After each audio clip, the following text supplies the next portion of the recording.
All right, good morning. This is the city chat for February 7th, 2019. It's our first one.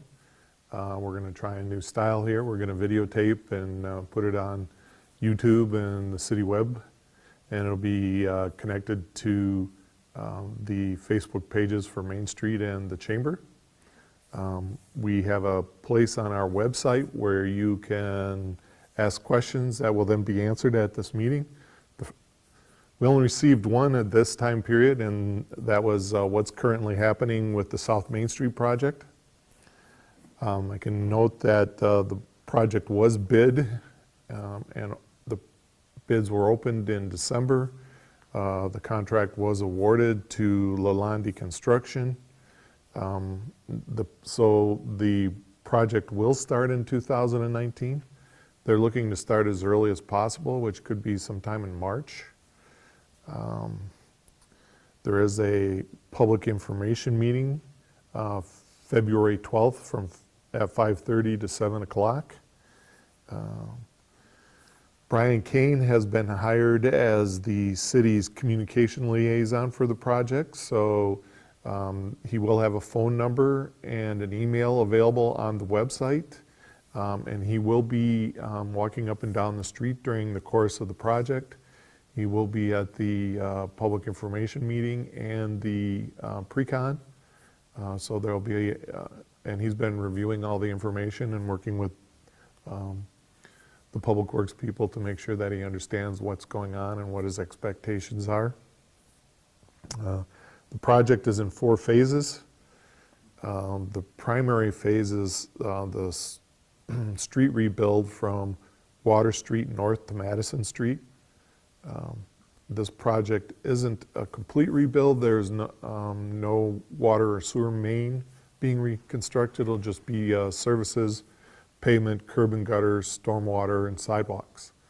But it will be in the downtown area, so we'll take some extra coordination to be able to get to the businesses downtown. If you're looking to get into the downtown, the parking lots in the back are on Google. You can click on them and they have addresses, then you can then get directions to them. Phase 2 runs from Water Street south to East Lake Park Place. That phase may actually start as soon as phase 1 starts, with the sanitary sewer being constructed almost as soon as any other part of the project begins, and that'll start at Water Street and head out to Main and then south to East Lake Park Place. That will be a full reconstruct, so there is sanitary sewer main, water main, storm sewer, pavement, curb and gutter, and sidewalks. The other utilities such as gas, telephone, cable, and electric have all been moved in the previous year. So those will not be worked on at this time unless there's some construction problem. Phase 3 runs south from East Lake Park Place to Woodland Beach Road.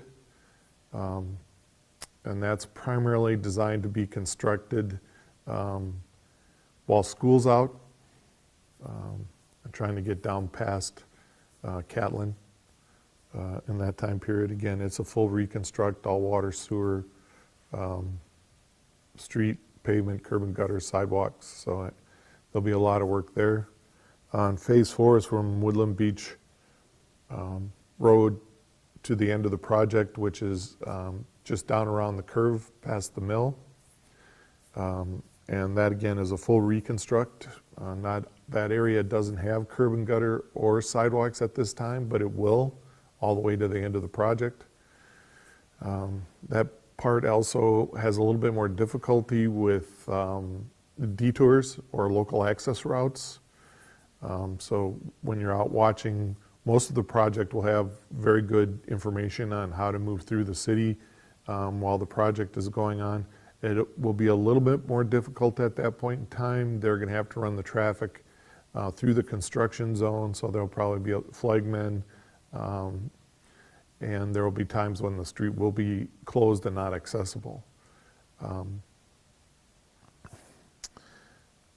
most of the project should be completed in 2019. There might be some work that runs over to 2020. The preliminary phasing looks like the grading and seeding and cleanup would be done on the south end in 2020. All this is, of course, weather related. If we have rain every day like we did last year, or every other day, we could potentially see a longer project, but we are prepared for that option. On the south end, they're relocating the curve at the south end of the city, just south of or right at the bike trail. That means that the barn, the white barn at the end of the building, which is the old Fargo Creamery Supply Company warehouse, and also more recently owned by Tobel's, will be demolished. And then the old Crumpin Mills elevator, which is 1204 South Main Street, will also be leveled as part of the project. The remaining trees will be removed that are in the right-of-way. So there'll be a lot of activity going on as part of the overall construction. You guys have anything you want to add? It's going to be a very busy construction season when Steve advances on the other areas that are being built or rebuilt. So patience would be appreciated. This is going to be a busy year. The local access routes are, when you come down to Madison Street, traffic headed south will be diverted up Madison, out College, and then down Ferry to East Lake Park Place, and then back over to South Main Street. When you're headed north on South Main Street, you'll be diverted out to the east on East Lake Park Place to Grove, and then you'll move up Grove to Lake Street, and then Lake Street over to Madison Street, where you'll then connect back into Main Street. And that'll shift a little bit as the project phases move, so you'll want to keep track of the detour signs. There'll also be signs on how to get to the downtown and some business areas that'll be available on the route. So you'll drive safe, watch for the signage, and you should be able to get anywhere you need to go. The next project is Mulberry Street, and that also will begin in 2019. That should be fully completed in 2019. It was bid out in January, and the contract was awarded to McGuire Construction of Monroe, Wisconsin. We don't have any dates for the pre-construction or public information meeting yet, but as soon as those come out, they'll be posted on the city website. Construction is likely to start in May, and this project is in 2 phases. The project will start at Fargo Street on Mulberry and head north to Grant, which is the northern limit of the project. And then once they're done with that, they'll come back down and start at Madison Street and head north to Fargo. It's a full reconstruct the whole way, so full water, full sewer, pavement, curb and gutter, and sidewalks. The other utilities have already been redone in 2018. When the project starts at Madison Street, Main Street from Lake to Madison Street will be open again. So even though that portion of Madison Street where the initial detour was will now be blocked for probably a week, you can still get through the downtown area by Lake and Main Street. This project should be completed in September. Anything you guys want to add to that? All right. There are local access routes for that. They will be posted. They're pretty simple. Owen Street and North Main Street are the primary ones, using V as the alternate to get around. So it shouldn't be too bad of a project, other than the fact that it's in conjunction with South Main Street and a couple other projects that will be going on this summer. The city plans on including $500,000 of street maintenance, which includes work such as mill and overlays, seal coating, and crack filling. So on any given day or week, you could find a street closed. Primary ones are probably going to be like Reed Street, Mildred, portions of Ray, maybe some portions of like Milton. The project hasn't actually been done yet, but those streets are in the qualifying categories. We also have County Highway A will be reconstructed from Topol Trailer Park south to the south end of the lake. So that will maybe detoured, or at least you'll have to drive through construction. And County Highway B from Pine Street to County Highway V will be overlaid. So there will probably be a period of time where that street will be difficult to access. The high school is also going to be under reconstruction, so there are going to be a lot of trucks moving in and out of these areas, as well as St. Paul's on the south side. So you're probably going to see a lot of construction trucks trying to make it through those local access routes, and they're going to have the right to move through there because they need to have local access. All the heavy trucks that on a regular basis use Highway 89 to move from north to south or vice versa, they will be detoured to Highway 26. So there, you're going to want to pay attention. You might want to check the city's website on a regular basis. There is a construction app button there that you can click on and get information on where we're at. Anything else on that? Once again, it's just an awful lot of construction this season, all over the city. So between the county highways and the state project, it's going to be quite busy. Another one that we've had questions on was Sandy Beach, and while I'm not going to talk about the specific details, I'll give you some information on the process that we go through. There were some issues that started occurring at Sandy Beach. We had several inspections, as building inspections and infrastructure inspections, and staff presented the issues to the council, and it was determined that it was a problem that should receive further review, and that some resources were budgeted to develop the ideas. Staff then worked on multiple concepts and recommendations, and presented a general idea of how the project should develop to the council. The council reviews that and budgets funds to continue further development of the concept. At this point in time, they've only budgeted a very small amount of money to apply for grants. But as we continue to develop that, we might see more activity related to public hearings and council recommendations, depending on what the grant requires. So staff will prepare the initial one and present it to the council. The council may send it for public information meeting. I do have a recommendation for 2 of them. I think that they're going to follow that idea, but I can't guarantee that.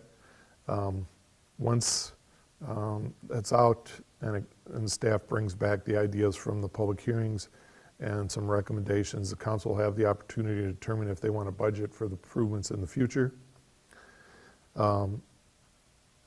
If the plan goes to bid, it goes to bid with the option to approve or reject the contract. And then there's an option for the contractor. If they approve it, then the contractor construct the improvements. The project is divided into 5 phases. Some of them can be built together, so there's like a phase 1, a phase 1B, and a phase 1C.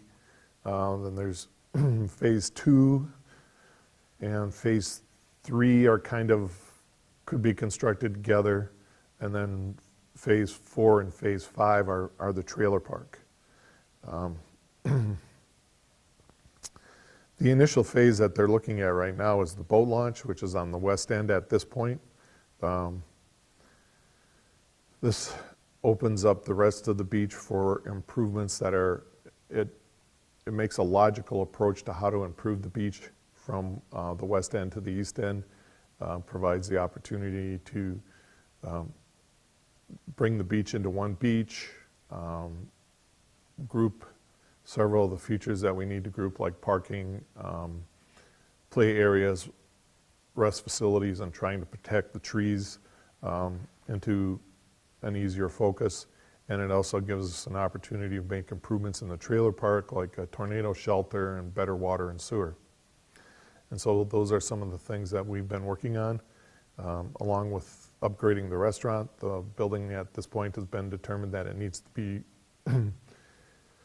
reconstructed or rebuilt, and that's one of the issues that's driving some of the conversation. Anything you guys want to add? On Sandy Beach.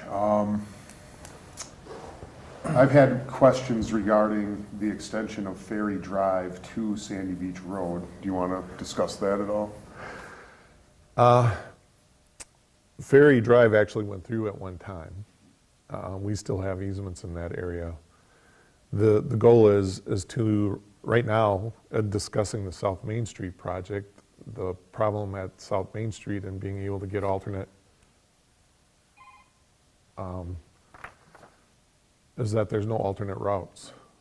So running Ferry Street through is a long-term protection to develop more alternate routes through the city.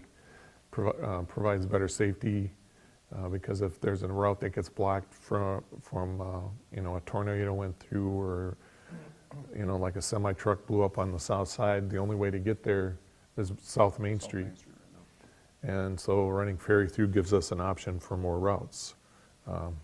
The only other option that we have anywhere in the city is CP Avenue, and that's not going to happen for a long time because there's an operating dairy farm on the south side. So we're looking at the options that are available to us and what's likely to develop the soonest, and that provided the best option for getting an alternate route through. So what kind of time frame are you looking at there? Is that in the 5-year plan, or? Well, that part was 6 years out, Yep. but that all depends on how it progresses. On Sandy Beach? Yeah. That might stretch out longer. It all depends on, there are a lot of variables within the Sandy Beach project, such as financing, and you know, if they opt to use alternate methods of financing, or if they decide that they're going to just stick with general obligation bonds. So those all kind of play into the timing of the whole project. Also, you know, like we funded the initial, we looked at funding the boat launch 100% by the city, but we do have the option now, and we filed for grants that would pay for about 75% of the initial phase of the boat launch. So that would save a lot of money, change the whole financing perspective on the project.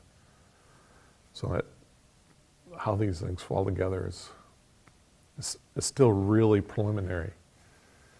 I think that's a good point, due to some of the comments that we've heard from the public.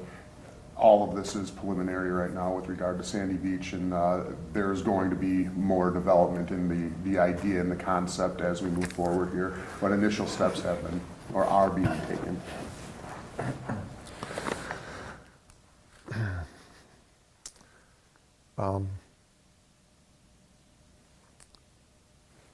Another question that we receive off and on is city snow plowing. And there are several features to the city snow plowing policy that are out, and some people confuse the concepts. We have bare pavement or clean street policy. We also have curb to curb policy. Curb to curb policy is in place to make sure that the streets last as long as possible, because what we do is we plow to the gutter, and then when the snow melts off, it stays in the gutter rather than sitting out on the street. So if you look at Mulberry right now, you can see a lot of the water is pushed out into the street. It's sitting on the pavement. It's creating just huge potholes, and there's no way to prevent that because the water's seeping in and causing pavement fatigue, and then the freeze thaws pop all the pavement out of the cracks that are caused by pavement fatigue.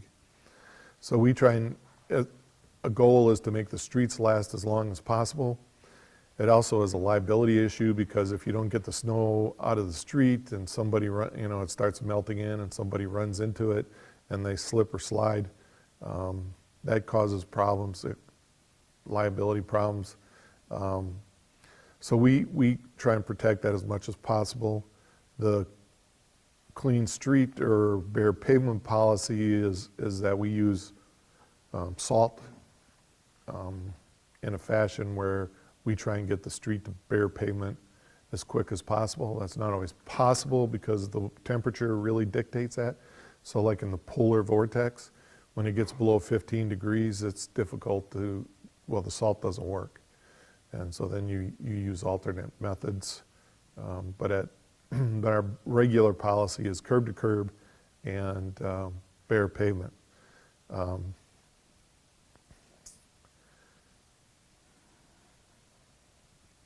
It also,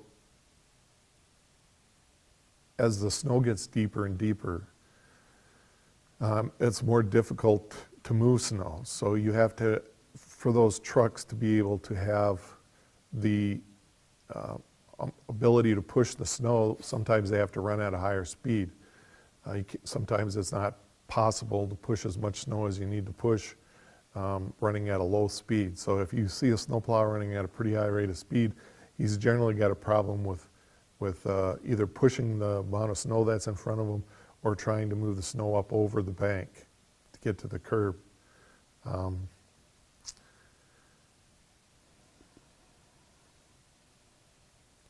It also makes it so that that the post office can deliver the mail. That's an important feature for the post office. Most people in the city have curbside mailboxes, not walk delivery. And if the snow does start melting into the street, it does what we call freeze thaws, where the snow melts, runs onto the pavement and freezes. This weakens the pavement and makes it more susceptible to fatigue failure. Fatigue failure is evident by pavement distress, which is listed in 4 categories, which is raveling, flushing, or polishing of the pavement. It also ends up in rutting, distortion, rippling, and shoving, setting, and frost heave. Cracks appear in the pavement, and they're transverse, reflection, slippage, longitudinal, block, and alligator cracks. And once it starts cracking, then the water's seeping into those cracks. When it freezes, it expands and pops that asphalt out of there. So if you're watching any TV, you're seeing all over the country where potholes are just getting huge.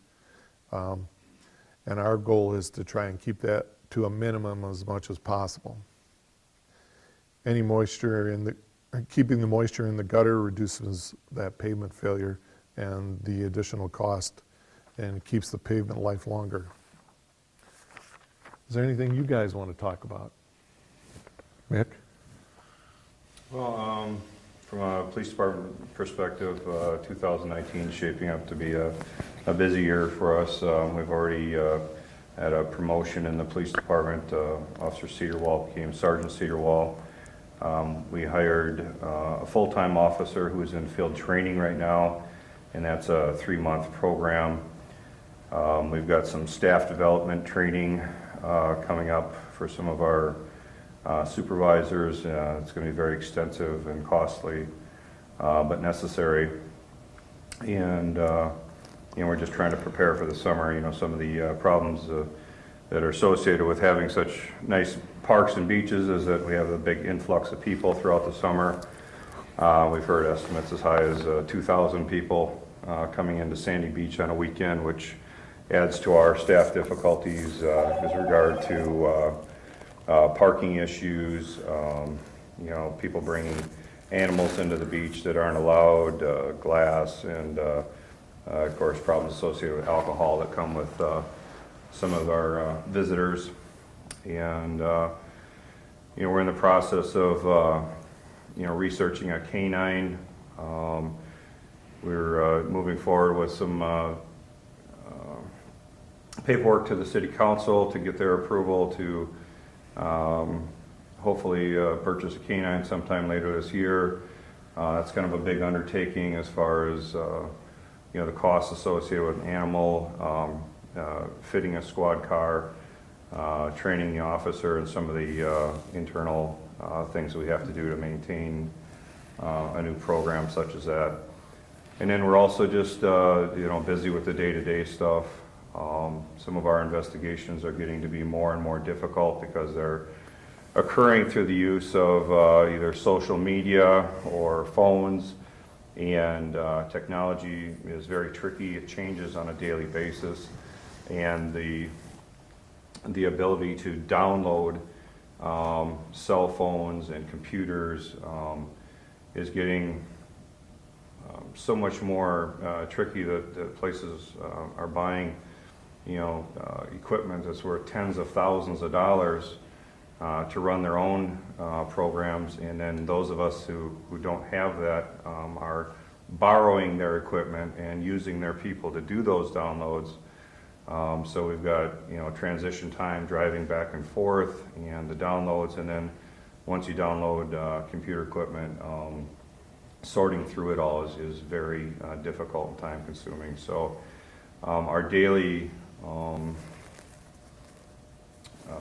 the officer's workload and investigative workload is picking up through these technological things, and we always ask that if you get strange emails, people requesting money from you, or telling you that a loved one has had some sort of accident somewhere and they need money immediately, not to just jump in emotionally and try to take care of that, but to do a little research before you start sending money out, because a lot of times that money goes out of the country and we can't help you get it back. So just an overall warning for the spammers that whether it's coming through an email or a phone call, to be very careful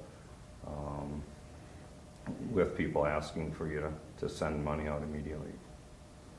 So I think that's kind of how our year is shaping up so far. Anything you want to add, Dan? Well, with regard to the canine program, I personally have been very, very impressed with the response of local businesses and individuals, and their willingness to help kind of move that program along. And I'm looking forward to receiving the council's opinion on it, and then hopefully the go-ahead for the police department to implement the canine program. Other than that, everything's roses. And I would like to just add to what Steve and Dan actually both commented about with the summer. With all this construction that's going to be going on, there's definitely going to be some traffic tie-ups. We've already had, I think we've been contacted about close to a dozen events for the city. Some of those are bike rides, some of them are runs and triathlons and such. And with the construction and adding that, and then other projects going on, it's going to be difficult. But please, try to follow the signs. Driving into a construction zone can endanger yourself. You driving a small car in there when a big dump truck is trying to back up. There's going to be open holes in the roadways, and our officers will be out there enforcing the detours as much as possible. So you're not saving any time by trying to cut through those places. You're endangering yourself, you're endangering the workers, and you may end up with a citation or something. So please just try to follow the signage. Be patient. When you have to go somewhere, give yourself a few more minutes to get there. In 2020, we'll look back at this year and maybe chuckle a little bit about how difficult it was, but we're going to really love our brand new streets and all the benefits that we get out of these type of public works projects. So, Other than that, done for this meeting, and we'll look forward to our next one. Thanks.